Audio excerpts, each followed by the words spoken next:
Assalamualaikum warahmatullahi wabarakatuh. Perkenalkan, nama saya Cikal Aryo Wicaksono dengan 3 digit yang terakhir 054. Di sini saya dari TRU Angkatan 2023 dan di sini saya akan menjelaskan tentang explanation motor. Oke, lanjut. Untuk explanation motor sendiri memiliki tujuan yang pertama ada konsep dasar motor listrik, lalu ada pengendalian arah dan kecepatan motor yang dikendalikan. Selanjutnya ada faktor penyebab kegagalan motor dan cara perawatannya. Selanjutnya ada brushless motor dan komutasi. Lalu ada kontrol listrik lanjutan. Dan yang terakhir ada datasheet, feedback, dan regenerative braking. Langsung saja masuk pada konsep dasar motor listrik. Apa sih motor listrik itu? Motor listrik adalah perangkat yang mengubah energi listrik menjadi energi mekanik atau sebaliknya. Mesin listrik terbagi menjadi dua jenis utama. Yang pertama ada motor yang mengubah energi listrik menjadi energi mekanik dan generator yang mengubah energi mekanik menjadi energi listrik. Prinsip kerja mesin listrik didasarkan pada interaksi antara arus listrik dan medan magnet. Arus listrik yang dialirkan ke kumparan yang menghasilkan gaya elektromagnetik yang memutar rotor. Pada generator, putaran rotor di dalam medan magnet akan menghasilkan tegangan listrik. Lalu, perkembangan mesin listrik sangat penting dalam kehidupan modern karena hampir semua peralatan industri, transportasi, dan rumah tangga bergantung pada motor atau generator. Kelebihan mesin listrik dibandingkan mesin konvensional adalah efisiensi tinggi, biaya operasional rendah, serta kemampuan mengubah energi dalam jumlah besar secara stabil. Nah, motor DC banyak digunakan ketika dibutuhkan pengaturan kecepatan yang mudah dan respon cepat, sedangkan motor AC lebih dominan di dunia industri karena lebih tahan lama, perawatan sederhana, dan cocok pada daya dasar. Oke, lanjut. Untuk memperdalam dasar elektromagnetik yang menjadi tulang punggung mesin listrik, saat arus listrik mengalir dalam konduktor terbentuk medan magnet di sekitarnya. Bila konduktor yang dialiri arus listrik ditempatkan dalam medan magnet, maka sesuai hukum Lorentz akan timbul gaya yang arahnya ditentukan dengan aturan tangan kiri Fleming. Interaksi antara arus jangkar dan medan magnet menghasilkan torsi. Hubungan matematisnya dapat ditulis dengan T atau torsi elektromagnetik, lalu ada T sama dengan K sendiri merupakan konstanta mesin, lalu ada dikali dengan Pi atau flux magnet, itu merupakan sebanding dengan arus medan, dan dikalikan dengan La atau arus jangkar. Persamaan ini menunjukkan bahwa torsi berbanding lurus dengan arus medan dan arus jangkar. Saat motor berputar, konduktor memotong garis gaya magnet dan menginduksi tegangan yang berlawanan dengan sumber. Back EMF ini berperan mengontrol arus jangkar agar motor tidak menyedot arus berlebihan. Eh, Pada saat start, back EMF masih kecil sehingga arus besar mengalir dan menghasilkan torsi awal yang kuat. Saat kecepatan naik, back EMF meningkat sehingga arus berkurang dan motor mencapai kondisi stabil. Oke, lanjut. Selanjutnya pada motor brushed, apa aja sih struktur dan bagaimana sih cara kerjanya? Motor brushed terdiri dari stator atau magnet permanen yang diam dan rotor, kumparan yang berputar. Terdapat komponen penting yang disebut komutator dan sikat atau brush. Sikat di sini berfungsi sebagai kontak listrik yang menyalurkan arus dari sumber daya ke komutator. Komutator kemudian membalik arah arus pada kumparan setiap kali rotor berputar setengah putaran dan memastikan gaya putar atau torsi selalu berada pada arah yang sama sehingga motor terus berputar. Nah, di sini ada kelebihan dan kelemahan dari motor brushed. Kelebihan dari motor brushed yang pertama ada biaya lebih terjangkau, lalu desain yang sederhana, lalu ada torsi awal yang tinggi dan mudah diperbaiki. Nah, sedangkan kelemahannya itu ada umur pakai yang pendek, efisiensi yang lebih rendah, panas dan kebisingan dan memerlukan perawatan yang biasanya ini digunakan pada eh, mesin-mesin pada industri yang besar. Oke, selanjutnya kita masuk ke pengendalian arah dan kecepatan motor. Pertama, bagaimana sih mengubah arah putaran? Arah putaran motor DC ditentukan oleh arah aliran arus listrik melalui kumparan di dalam motor. Prinsip yang digunakan sangat sederhana, dengan membalik polaritas dari kutub positif dan negatif dari tegangan yang diberikan, arah putaran motor juga akan berbalik. Dengan ini, menjelaskan cara bekerja menggunakan sirkuit H-bridge. H-bridge terdiri dari 4 saklar elektronik, biasanya transistor, yang diatur dalam bentuk huruf H dengan mengaktifkan dua saklar secara diagonal. Arus dapat mengalir ke satu arah. Ketika pasangan saklar diagonal lainnya diaktifkan, arah arus akan berbalik dan motor pun tetap berputar ke arah sebaliknya. Lanjut, mengontrol kecepatan. Kecepatan putaran motor dikendalikan dengan mengatur tegangan rata-rata yang diterima oleh motor. Alih-alih menggunakan resistor yang akan membuang energi sebagai panas, dengan penjelasan yang sudah diberikan, itu terdapat metode yang lebih efisien, yaitu dengan pulse width modulation atau PWM. PWM di sini bekerja dengan cara menghidupkan dan mematikan tegangan ke motor dalam interval waktu yang sangat singkat. Di sini ada dua perumpamaan. Yang pertama, jika tegangan on untuk waktu yang lama dan off untuk waktu yang singkat, tegangan rata-rata yang diterima motor akan tinggi, sehingga motor berputar cepat. Sebaliknya, jika tegangan on untuk waktu yang singkat dan off untuk waktu yang lama, tegangan rata-rata akan rendah, dan motor akan berputar lebih lambat. Oke, lanjut pada kegagalan dan perawatan motor. Nah, di sini ada beberapa kegagalan. Yang pertama ada panas. Panas di sini adalah musuh utama motor, di mana resistansi pada kumparan motor akan menghasilkan panas.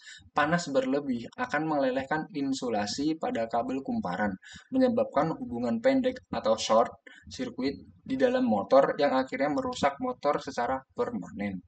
Selanjutnya ada keausan atau wear and tear, yang dimana pada motor brushed terdapat sikat brush yang bersentuhan dengan komutator, bagian yang berputar.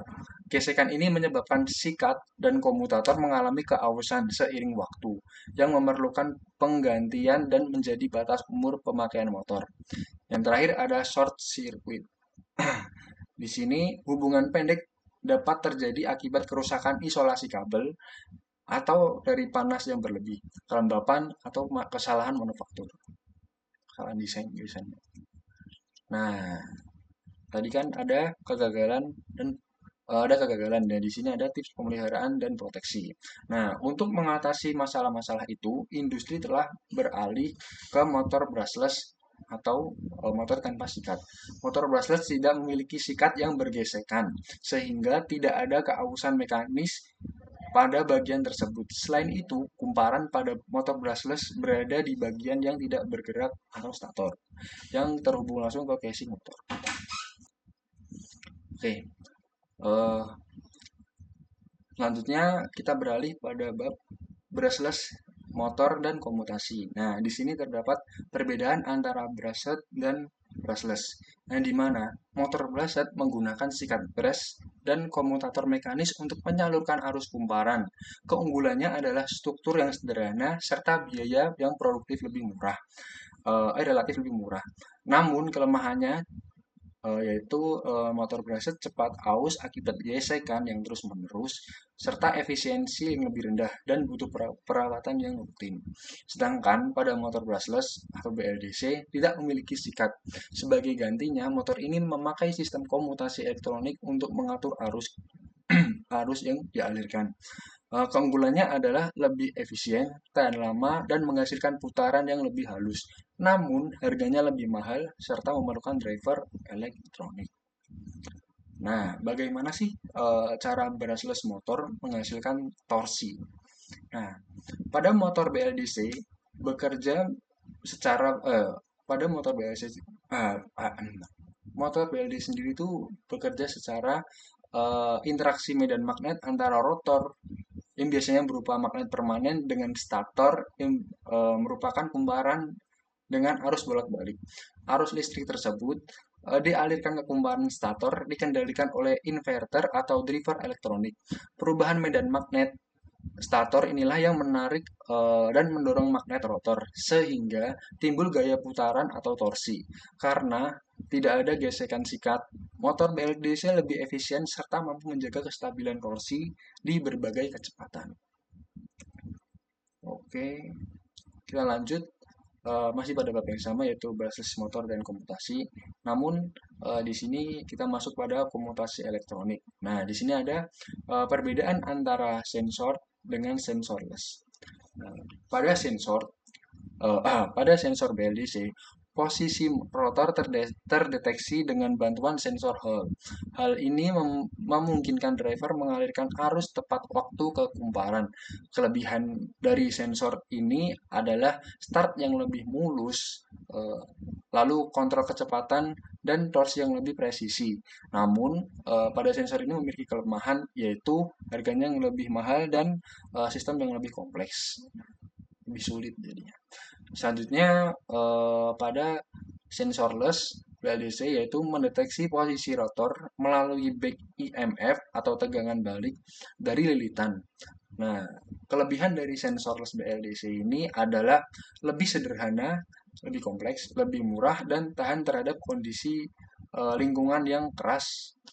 Namun, sensor ini juga memiliki kekurangan, yaitu performa yang kurang stabil pada kecepatan rendah, serta kontrol yang tidak sehalus pada sistem sensor. Perbedaan harga yang jelaskan, guys. Nah, selanjutnya kita masuk ke bab pengaruh teknik PWM terhadap performa dan efisiensi BLDC. Nah, pada performa sendiri itu menggunakan teknik PWM pada BLDC yang memungkinkan kontrol kecepatan dan torsi yang lebih presisi. Karena tegangan efektif bisa diatur dengan halus. Sistem ini juga memberikan respon dinamis yang cepat, sehingga akselerasi dan deselerasi lebih terkontrol. Nah, sedangkan untuk efisiensi, dengan duty cycle yang tepat, motor BLDC hanya menggunakan energi yang sesuai dengan kebutuhan, sehingga lebih hemat daya. Dibandingkan dengan kontrol linear, efisiensi lebih tinggi karena rugi daya pada motor lebih kecil. Namun, jika frekuensi PWM terlalu rendah, motor menjadi lebih boros energi motor menjadi lebih boros energi karena torsi tidak stabil. Sebaliknya, frekuensi PWM terlalu tinggi bisa menyebabkan rugi switching uh, yang meningkat pada driver sehingga efisiensi sistem menurun. Oke, kita masuk pada uh, kontrol listrik lanjutan yaitu transformasi Clark dan Park. Apa sih transformasi Clark dan Park itu? Transformasi Clark dan Park merupakan metode matematis yang sangat penting dalam sistem kendali motor listrik 3 fase. Tujuan dari transformasi ini adalah untuk menyederhanakan sinyal 3 fase yang berbentuk sinusoidal agar lebih mudah dianalisis dan dikendalikan. Dan ini merupakan jenis-jenis dari transformasi Clark. Yang pertama, transformasi Clark digunakan, ini merupakan tujuan dari transformasi Clark dan Park. Yang pertama, transformasi Clark digunakan untuk mengubah sistem 3 fasa ABC menjadi sistem 2 sumbu ortogonal atau alfa dan beta pada kerangka acuan stasioner. Yang kedua, transformasi Park digunakan untuk memproyeksikan komponen alfa dan beta ke dalam sumbu Bianchi pada kerangka acuan berputar sinkron dengan rotor. Hasil dari transformasi ini adalah sinyal sinusoidal namun 3 fasa yang semula berubah-ubah dapat dipresentasikan sebagai nilai DC konstan pada domain Deki. Oke. Kenapa sih arus sinusoidal sinusoidal optimal? Nah, arus sinusoidal ini dapat dianggap optimal karena mampu memberikan performa terbaik bagi motor listrik. Ketika arus membentuk sinusoidal, motor dapat menghasilkan torsi yang halus, kontinu, dan minim fluktuasi. Eh, Selain itu, arus sinusoidal mengurangi adanya harmonisa yang biasanya menyebabkan rugi-rugi daya, peningkatan suhu pada motor, getaran mekanis, serta penurunan umur komponen. Sebaliknya, arus yang tidak berbentuk sinusoidal atau mengandung harmonisa tinggi dapat menimbulkan ketidakstabilan pada operasi motor. Nah, lanjut pada konsep Space Vector Modulation atau SVM untuk kontrol presisi. Space Vector Modulation atau SVM merupakan metode modulasi PWM yang digunakan untuk mengontrol inverter 3 fasa dengan efisiensi tinggi dan distorsi harmonisa yang rendah. Prinsip dasar SVM adalah merepresentasikan 3 sinyal tegangan fasa sebagai vektor ruang atau space vector pada bidang alfa dan beta.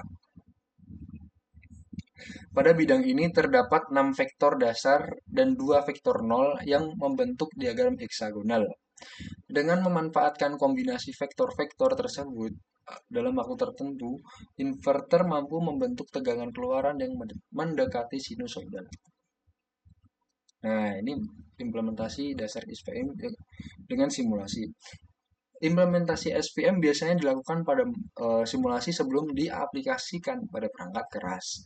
Nah, prosesnya dimulai dengan transformasi Clark untuk mengubah sinyal 3 fasa ke dalam rangka alfa dan beta. Alfa sampai beta. Selanjutnya, posisi vektor referensi ditentukan dalam diagram heksagonal SVM. Dari posisi ini dihitung waktu aktif masing-masing vektor switching yang diperlukan untuk menghasilkan tegangan referensi sinusoidal. Setelah itu, inverter dikendalikan dengan pola PWM sesuai urutan switching optimal yang menghasilkan tegangan keluaran halus. Oke, nah, kita masuk pada dataset feedback dan regenerative braking. Di sini bagaimana sih cara membaca dataset motor dan parameter kunci? Pada dasarnya, dataset motor dibagi menjadi 2 bagian utama. Yang pertama ada dimensi mekanis dan yang kedua ada karakteristik elektromekanis. Nah, berikut ini adalah penjelasannya. Dimensi mekanis merupakan bagian yang berkaitan dengan ukuran fisik motor, membantu kalian sebagai pengguna memastikan motor yang cocok secara spasial untuk aplikasi yang kalian gunakan. Nah, yang kedua ada karakteristik elektromekanis. Nah, bagian ini berisi data performa penting. Beberapa parameter kunci yang dijelaskan yaitu tegangan nominal atau nominal voltage. Ini adalah tegangan preferensi yang digunakan untuk menghitung nominal-nominal lainnya seperti arus dan kecepatan. Maksudnya ada arus kontinu yang terukur atau rate continuous current, yaitu arus maksimum yang dapat mengalir terus-menerus tanpa motor menjadi terlalu panas. Selanjutnya ada konstanta torsi atau torku konstan, yaitu nilai yang menghubungkan arus dengan torsi motor. Torsi kira-kira sebanding dengan arus yang dikalikan dengan torsi atau konstanta torsi. Tentunya ada IMF balik atau back IMF, yaitu tegangan yang dihasilkan oleh motor yang berputar. IMF balik sebanding dengan kecepatan sudut motor dan konstanta torsi. Oke, konsep feedback, kontrol, dan PID yang sederhana. Yang pertama ada loop control. Sistem ini secara terus-menerus membandingkan posisi atau kecepatan motor aktual dengan nilai referensi yang diinginkan, membandingkan perbedaan error, lalu menerapkan torsi yang tepat untuk mencapai target. Selanjutnya ada pengendali proporsional. Pengendali dasar yang menerapkan torsi sebanding dengan besar kesalahan.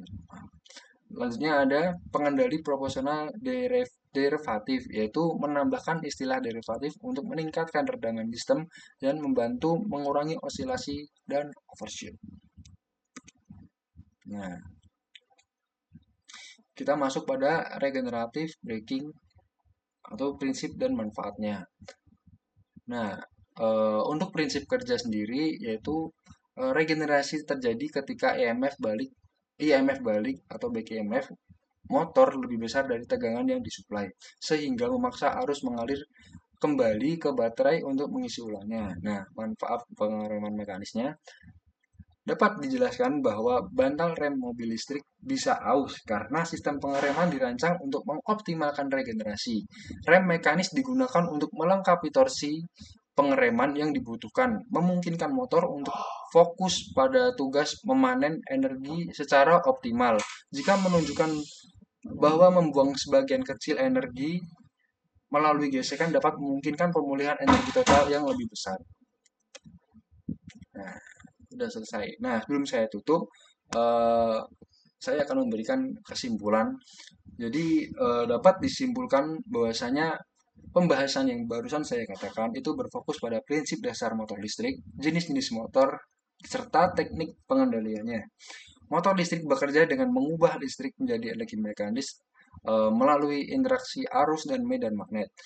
Eh, Sedangkan untuk motor brushed memiliki desain sederhana dan murah, namun kurang efisien serta membutuhkan perawatan rutin. Sedangkan motor brushless lebih tahan lama, efisien, dan menghasilkan performa lebih baik meski biayanya lebih tinggi. Oke, mungkin itu saja yang dapat saya sampaikan. Kurang lebihnya saya mohon maaf. Eh, jadi pembahasan ini cukup begitu penting. Jadi buat teman-teman bisa lebih apa ya, buat belajar lebih tentang pembahasan ini atau tentang explanation motor. Itu saja yang dapat saya sampaikan. Kurang lebihnya saya mohon maaf. Wassalamualaikum warahmatullahi wabarakatuh. See you in the next video.